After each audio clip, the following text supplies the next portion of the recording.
करते हुए।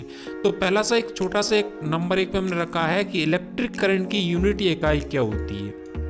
अब आप थोड़ा सा आपको हंसी भी आएगी क्योंकि ये सभी को पता होता है, लेकिन हमने क्या बोला, जीरो से स्टार्ट करेंगे। तो जीरो मतलब कि जीरो होता है, जीरो मतलब कि सब कुछ एक से स्टार्ट करेंगे। तो इलेक्ट्रिकल करंट जो रहती है उसकी इकाई रहती है एम्पियर। ठीक है, इसके बाद आपको याद रखना है विद्युत वाहक बल ईएमएफ इलेक्ट्रोमोटिव फोर्स की यूनिट होती है वोल्ट। ठीक है, जिसको हम वोल्टेज बोलते हैं। इलेक्ट्रिक पावर की यूनिट होती है वाट। ठीक है, इसके बाद इलेक्ट्रिक चार्ज की यूनिट होती है कूलम। ठीक है, ये आपको याद रखना है। और फ्रीक्वेंसी को हर्ट्ज में मेजर किया जाता है। हमारे इंडिया में जो फ्रीक्वेंसी है वो स्टैंडर्ड है 50 हर्ट्ज हमारी रहती है। ठीक है, इसके बारे में हम कई बार हमारी अदर वीडियोस में भी डिस्कस कर चुके हैं। तो फ्रीक्वेंसी को हर्ट्ज में मेजर किया जाता है। और एक वोल्टेज का फॉर्मूला होता है V इक्वल टू क्या, IR या करंट इनटू रेजिस्टेंस। तो V इक्वल टू IR ये वोल्टेज फॉर्मूला होता है। पावर का फॉर्मूला होता है, पावर का फॉर्मूला डिपेंड करता है आपकी सप्लाई AC है, सिंगल फेस है, 3 फेस है या DC है। तो DC में जनरली पावर वोल्टेज होता है वोल्टेज इनटू करंट यानी कि VI। और सिंगल फेस AC में बात करें तो पावर का जो फॉर्मूला होता है voltage into current into power factor. और जो रहती जो ये वाला फॉर्मूला होता है ये फेस टू न्यूट्रल के बीच में हम करते हैं। फेस और न्यूट्रल बीच में पावर मेजर करते हैं तो P equal to voltage into current into power factor. और जब हम फेस टू फेस करते हैं तो उसमें √3 का मल्टीप्लाई कर देते हैं। क्या हो जाता है, √3 voltage into current into power factor. ये AC में हो गया। DC में करना है तो सिंपल पावर इक्वल टू होता है V इंटू I। क्लियर। इसके बाद एक और टॉपिक है, कौन सी मोटर है जो AC एंड DC सप्लाई पर भी चल सकती है। तो इसको बोलते हैं सार्वत्रिक मोटर। अब सार्वत्रिक आपको समझ में ना आए तो इसको इंग्लिश में बोलते हैं यूनिवर्सल मोटर को AC एंड DC सप्लाई पर भी चलाया जा सकता है। ठीक है, तो यहाँ पे एक्चुअली मैंने ये टर्म्स ही कलेक्ट की है। ये कुछ इसके जैसे ऑप्शंस नहीं रखे हैं, ऑब्जेक्ट A B C फिर कौन सेलेक्ट करना इस टाइप का आपको आता है, लेकिन मैंने टाइम सेविंग के लिए डायरेक्टली आपको बता दिया है। क्वेश्चन आपको जब एग्जाम में या कहीं पूछा जाता है कि वह कौन सी मोटर है जो AC एंड DC दोनों सप्लाई पर चलती है, single phase AC, 3 face AC, DC, ऐसे 4-5 ऑप्शन रहेंगे। तो वहाँ पे आपको AC single phase AC and DC पर जो चलती है वह मोटर है यूनिवर्सल मोटर। ठीक है, नेक्स्ट मैंने किया यहाँ पे बेसिक टर्म्स है, बहुत इंपॉर्टेंट टॉपिक्स टर्म्स हैं जो आप सभी को याद होना चाहिए, चाहे आप इलेक्ट्रिकल फील्ड से बिलोंग करते हैं नहीं करते हैं, चाहे आप एग्जाम देने जा रहे हैं नहीं जा रहे हैं, लेकिन इन चीज़ों के बारे में सभी को पता होना कंपलसरी होना चाहिए। तो इसलिए मैंने इन बेसिक टर्म से ही इसको स्टार्ट किया है। पहला है, इसके बाद 9th है हमारा, वन मैकेनिक और hydraulic horse power is equal to 746 watts. ठीक है, इसको मैकेनिकल या हाइड्रोलिक ना बोलते, इसको इलेक्ट्रिकल हॉर्स पावर भी बोल देते हैं। तो क्या 1 HP इक्वल टू होता है 746 वाट। क्या जब आपसे पूछा जाए कि 1 HP यानी कि अश्व शक्ति हॉर्स पावर इक्वल टू होता है 746 वाट, और किलोवाट में कन्वर्ट करते हैं तो डिवाइड बाई 1000 कर देते हैं हम इसको, तो ये कितना जाता है 1 horse power equal to 0.746 kilowatt. इसके बारे में हमने कई सारी वीडियो पब्लिश की है, बनाई है, कन्वर्जन का भी बारे में आपको सिखाया है। ठीक है, तो ये हो गया। इसके बाद यहाँ पे एक और आता है 11 नंबर में रखा है, 1 metric horse power is equal to 736 watts. तो यहाँ पे आपको ध्यान रखना होगा, ध्यान देना होगा, 1 मैट्रिक हॉर्स पावर की बात की जाए तो 736, इलेक्ट्रिकल हॉर्स पावर की बात की जाए तो 746। क्लियर, ये ध्यान रखना है। नेक्स्ट हमने समावेश किया है, the basic unit of electricity is the kilowatt hour kWh, यानी कि इलेक्ट्रिसिटी की जो यूनिट्स रहती है हमारे घरों में जो बनती है यूनिट आती है, जैसे बिजली आप कंज्यूम करते हैं घर में जो भी बिल आता है उसमें यूनिट रहती है वो किलोवाट आवर में होती है। Clear, in simple terms 1 kilowatt is the amount of energy used by 1 kilowatt watts electric heater for our.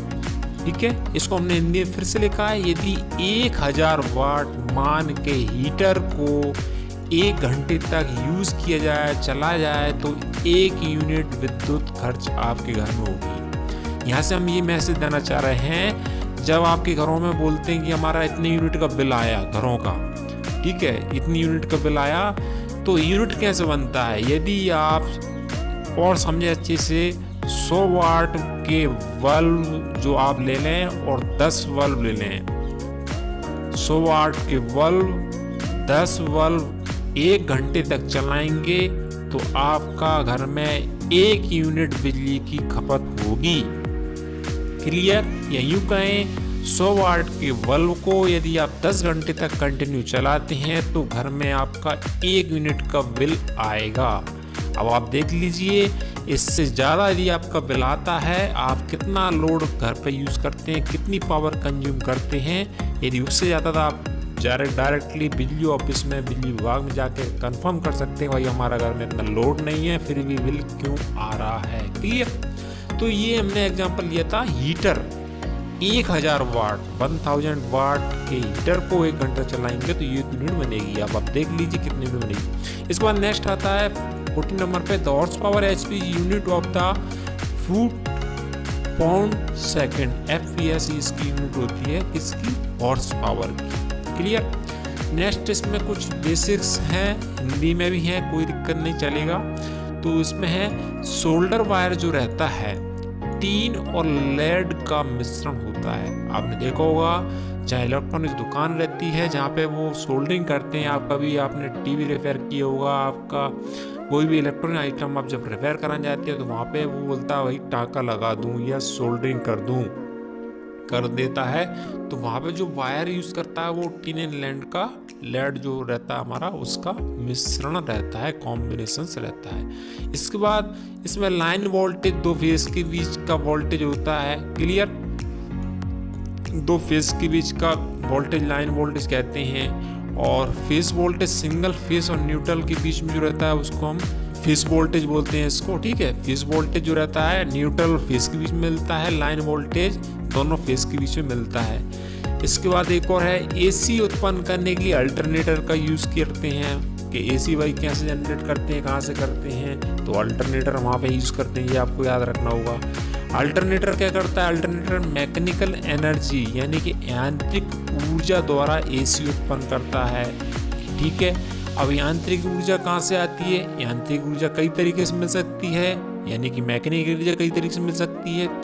For example हम बात करें, हमारा टरबाइन रहता है, उसको आप टरबाइन को आप स्टीम से घुमाइए या फिर पानी से घुमाइए, हवा से घुमाइए, हाथ से घुमाइए, आपको घुमाना है। जो आप उसको रोटेशन कर रहे हैं वो आपकी मैकेनिकल एनर्जी हो गई।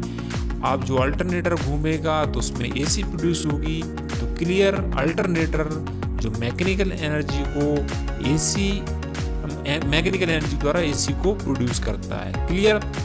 अब इसके बाद एक और है, मेगर का प्रयोग उच्च इंसुलेशन, हाई इंसुलेशन रेजिस्टेंस को मेजर करने में हम करते हैं। आपने देखा होगा इंडस्ट्री में जो लोग काम करते हैं वो जब केबल का रेजिस्टेंस मेजर करते हैं, इंसुलेशन मेजर करते हैं, मेजरिंग करना होता है, तो कहने का मतलब हाई इंसुलेशन रेजिस्टेंस को मेजर करने के लिए मेगर का यूज़ किया जाता है इलेक्ट्रिकल सिस्टम के अंदर। नेक्स्ट हमने है, धारा को मापने के लिए, करंट को मेजर करने के लिए धारा ट्रांसफार्मर यंत्र। अब धारा ट्रांसफार्मर यंत्र से आप कंफ्यूज न हो, इसको बोलते हैं CT यानी कि करंट ट्रांसफार्मर, जिसका हम जनरली जब भी हम वीडियो बनाते हैं तो CT की बात हम करते रहते हैं। तो CT करंट ट्रांसफर होता है, जिसको हिंदी में बोलते हैं धारा ट्रांसफार्मर का यूज़ करते हैं इलेक्ट्रिक करंट को मेजर करने में। नेक्स्ट हमारा, किसी इलेक्ट्रिकल सर्किट की पावर को नापने वाला यंत्र वाट मीटर होता है, यानी कि विद्युत परिपथ की शक्ति को नापने वाला यंत्र, मीटर, इंस्ट्रूमेंट आपका वाट मीटर होता है। क्लियर? ये कुछ बेसिक्स हैं, स्टार्ट किया है तो बेसिक्स तो बताना जरूर है। इसके बाद हम थोड़े टफ क्वेश्चंस भी इसमें समावेश करेंगे। नेक्स्ट आता आपका क्वेश्चंस, एक मोटर इलेक्ट्रिक ऊर्जा को मैकेनिकल ऊर्जा में बदलती है। क्लियर? बिल्कुल सही है। आपकी जो मोटर रहती है वो इलेक्ट्रिकल एनर्जी को हम इलेक्ट्रिसिटी देते हैं तो उससे हम जो भी काम कराते हैं वो करती है, यानी कि मैकेनिकल एनर्जी में उसको कन्वर्ट कर देती है। नेक्स्ट आपका आता है एक डीसी मोटर की स्पीड बैक ईएमएफ के समानुपाती होती है। जो डीसी मोटर रहती है उसकी स्पीड जो रहती है बैक ईएमएफ के प्रोपोर्शनल होती है। क्लियर।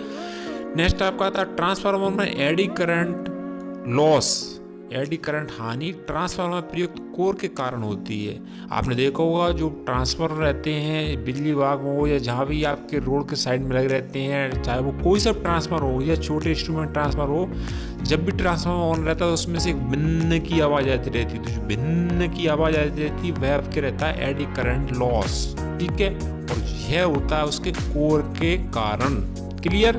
ये आपको याद ना, कोई पूछे भाई एडी करंट लॉस क्या है, तो ट्रांसफार्मर होता है जो कि उसके कोर्स के कारण होता है। ठीक है, इसको कम करने के लिए इसमें हम इंसुलेशन करते हैं, वो सारा करते हैं, वो अलग चीज़ है। नेक्स्ट हमारा आता है एक सिलिकॉन अर्धचालक डायोड का जंक्शन विभव 0.7 वोल्ट होता है। जो आपका पीएन जंक्शन डायोड होता है उसका जो पीक वोल्टेज रहता है वो 0.7 वोल्ट होता है। यहाँ पे उसका ब्रेकडाउन हो जाता है। ठीक है, इलेक्ट्रॉन से रिलेटेड ये क्वेश्चन है। इसके बाद यूनिवर्सल मोटर एक ऐसी मोटर है जो एसी दर डीसी पे प्रचलित हो सकती है। तो ये हम ऑलरेडी कर चुके हैं, समझ चुके हैं इस क्वेश्चन को, रिपीट हो गया क्वेश्चन, कोई दिक्कत नहीं। यूनिवर्सल मोटर एक ऐसी मोटर है जो एसी एंड डीसी दोनों सप्लाई पर भी ऑपरेट हो सकती है, चल सकती है। नेक्स्ट क्वेश्चन है फ्लेमिंग का लेफ्ट हैंड रूल किसके लिए है, तो डीसी मोटर के लिए है। फ्लेमिंग के लेफ्ट हैंड रूल यानी कि बाएं हाथ का नियम डीसी मोटर पर के लिए है। इसके बाद 29वां नंबर क्वेश्चन है विद्युत मशीनों के ब्रश बने होते हैं, कार्बन के बने होते हैं। ठीक है, इसके बाद अगला क्वेश्चन है वैद्युतिक मशीनों में लेमिनेटेड कोर का प्रयोग करने का कारण है। ठीक है, ये कारण है, ये हमने देखा था ट्रांसफार्मर वाला, इसका रिलेटेड क्वेश्चन है ये। तो वैद्युतिक मशीनों में लेमिनेटेड कोर का प्रयोग करने का कारण है एडी करंट और हिस्टैरिसीस लॉस यानी क्षति को कम करने के लिए। क्लियर। तो एडी करंट लॉस होती है, उसको कम करने के लिए हम करते हैं लेमिनेटेड कोर का यूज। क्लियर।